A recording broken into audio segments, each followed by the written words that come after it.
Just the 5 matches this week, 3 of the top 6 in action, including Arsenal and Newcastle. We asked for 2 legends, but Thierry Henry and Shola Miobi couldn't make it.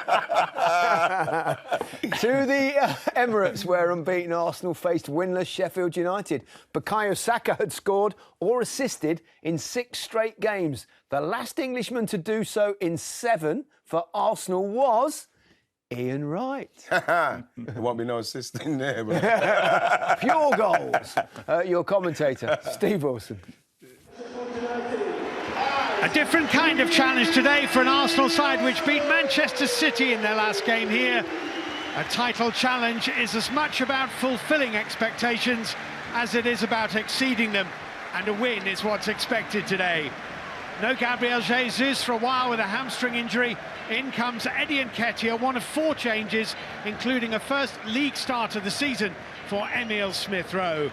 Sheffield United have just about the longest injury list in the league, further extended by Ollie McBurney's groin problem. So Ryan Brewster starts a game for the first time since he injured his hamstring in late October of last year.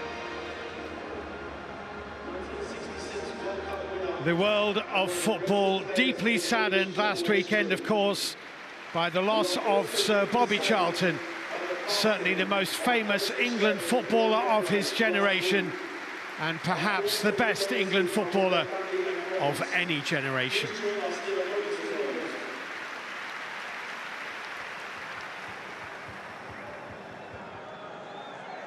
Approaching 200 games in charge, Mikel Arteta, which didn't look like a landmark he would ever achieve when Arsenal were bottom of the Premier League a couple of months into his tenure. Arsenal 5, Sheffield United 0.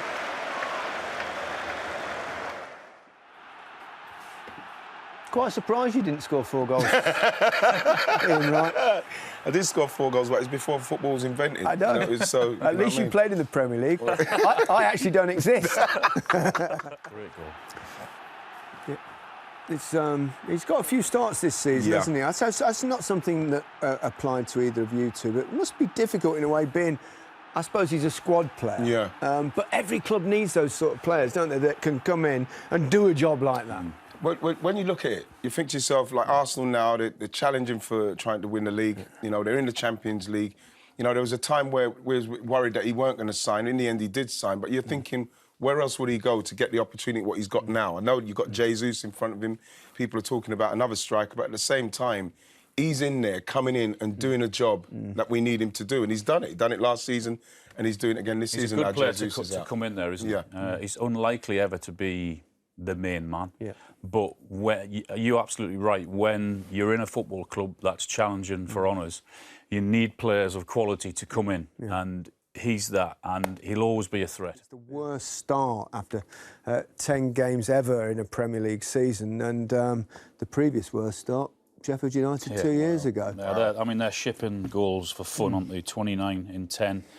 You've got no chance when you're conceding that many. I do have a bit of sympathy for Paul Heckingbottom because...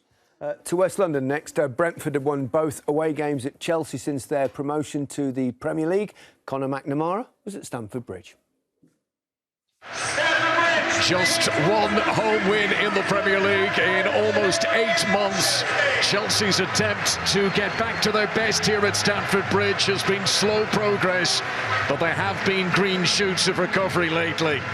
Today, Mauricio Pochettino's team take on a Brentford side that got their first win in 9 games last weekend. There are 3 changes from the side that started the draw against Arsenal here last time out. No Mykhailo Mudryk or Enzo Fernandez today, not even on the bench for Chelsea. They both have minor muscle injuries. Nicholas Jackson returns to lead the attack. Axel Disasi is back in defence. And there's a first Premier League start to the season for Noni Madueke. Thomas Frank makes 2 changes from Brentford's 3-0 win over Burnley last time out. Aaron Hickey returns from suspension. Mads Roerslev gets his 3rd league start of the campaign. Brentford took 4 points off Chelsea last season. It was 0-0 down the road of the GTEC Stadium this month last year. And for all the money spent, Chelsea still looks so unconvincing. Chelsea 0, Brentford 2. Maybe, but you won't be. Wonderful result again for Brentford. That's the third time they've won at Stamford Bridge now. Chelsea just couldn't break them down. Couldn't break them down. Yeah, like he said in the first half, they were a bit deep. There's no way I'm falling over before I pass that to anyone there. Especially haven't scored for that. You'd have tackled Mope anyway to get it off him. Too early for a relegation clash, probably, but Bournemouth and Burnley felt like a big game at the bottom. Both teams in dire need of a win. Jonathan Pearce was at the Vitality Stadium. Ominous for Bournemouth boss Andoni Iraola. Owner Bill Foley has flown in from the USA to gauge the severity of the situation here. The Cherries say it's a routine visit. An ankle injury to keeper Neto isn't helping. He misses his first game of the season. Romanian international Andre Radu makes his league debut. Cook is suspended. Brooks and Kirkes drop to the bench. Semenya, Christie and Mepham come in. There are 5 Burnley changes, 2 enforced. Top scorer Foster reported ill this morning.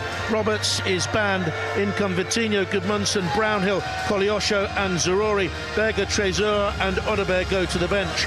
They've lost 7 of their opening 9 top-flight matches for the first time since the inaugural Football League season. That's 135 years ago.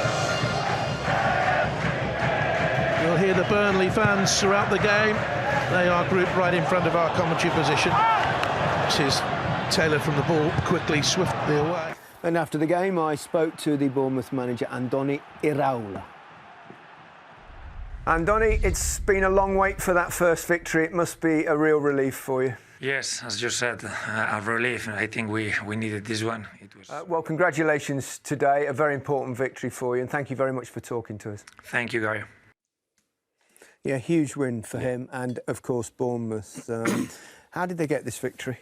Well, Iraola said that when he went in, he wanted to get more balls into the box, crosses, and he wanted to play a more pressing style. 5 games, including the Manchester derby in Match of the Day too. 1 city, 2 clubs. McTominay! It's got a fall for Haaland! Here's Salah! The breakaway boys. Chris Wood! Ollie Watkins! Andy Peyo. Surely! It's Kudus! It's it! Harrison with a quite sensational finish. It's Mitoma! William hits it and scored.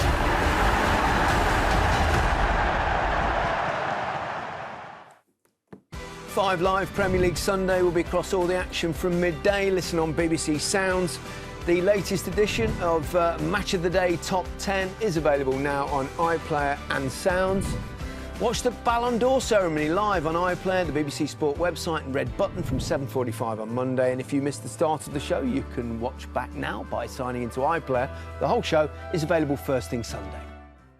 Wolves had gone 4 league games unbeaten. Newcastle were looking to bounce back from defeat against Dortmund in the Champions League on Wednesday. Steve Bauer was at Molineux.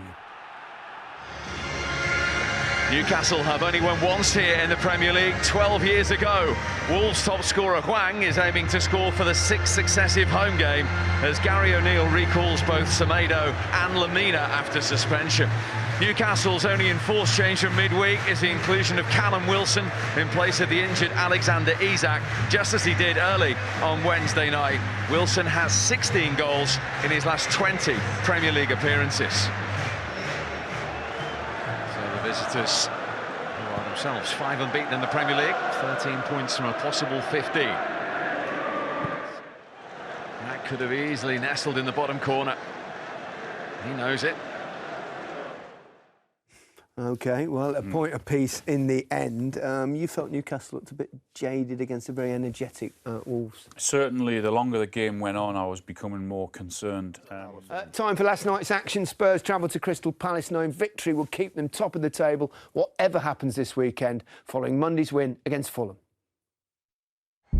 A win here tonight would put Tottenham 2 points clear at the top of the Premier League table. Bassey has given it away cheaply here. Richarlison onto Son. Perfect precision. 7 goals in 6 games for Son. Bassey's given it away again here. And Son onto Maddison. James Maddison. Another arrow lands true. for James Maddison and Spurs. Robyn Cowen was at Selhurst Park. Another Spurs victory would see Ange Postecoglou set yet another record, the most points collected by a new manager in the Premier League after 10 games. It would also ensure they stay top of the table for another weekend. In the adjacent dugout, it's Roy Hodgson's 500th game in charge in English club football. Palace are still without key attacking players. They've been relying on Odsonne Edouard, who has 4 of Palace's total of 7 goals. Schlupp for Mateta is the only change. 2 alterations for Spurs, with Yves Bissouma returning from suspension, and Ben Davies makes his first start of the season for the injured Destiny Udogie. Tottenham Hotspur flying high, and they will be expecting to get another result tonight. They've won the last 3 Premier League games against Crystal Palace without conceding. That was it. Spurs have done enough. Very much so, and that's 26 points in all, 8 wins, 2 draws. Half of the teams that have got 26 points at this stage of the season have gone on to win the title. They wore Palace down, though, didn't they, really? Yeah, it took a while, but both goals. That's a difference, I think, in terms of their sprints to what we were doing last year, and distance covered, working hard. Like I mean, right, you said, the intensity. They're looking good. Confidence is sky high, yeah. Tottenham or Spurs for the title? Listen, man, let the fans don't kill the joy for the fans, man. Let the fans dream. Leave them. It's all right. We've got to go. Thank you, Ian. No. Thank you, Alan. Before we go, let's have a look at the Premier League table. No manager has won more points in his first 10 matches in charge of a Premier League club than the 26 Ange Postecoglou has with Tottenham. Brentford's 3rd successive victory at Stamford Bridge sees them move into the top half at the expense of Chelsea. Bournemouth's first league win under Andoni Iraola helps the Cherries right out of the bottom 3, but making the worst ever start to a Premier League season after 10 matches keeps Sheffield United rooted to the foot of the table. Let's see what the papers have to say. The Sunday Telegraph report that Chelsea boss Maurizio Pochettino faced down a Blues supporter who urged Nicholas Jackson to wake up during their defeat to Brentford. The Express focus on Sunday's Manchester derby and quotes from City manager Pep Guardiola, who stokes the fires by claiming United are not his side's biggest rival, while in the Star, Sir Alex Ferguson has paid tribute to Sir Bobby Charlton. So it's 3 for Eddie Nketiah. He's the first Englishman to score a Premier League hat-trick for Arsenal since Theo Walcott in 2015. Goodbye.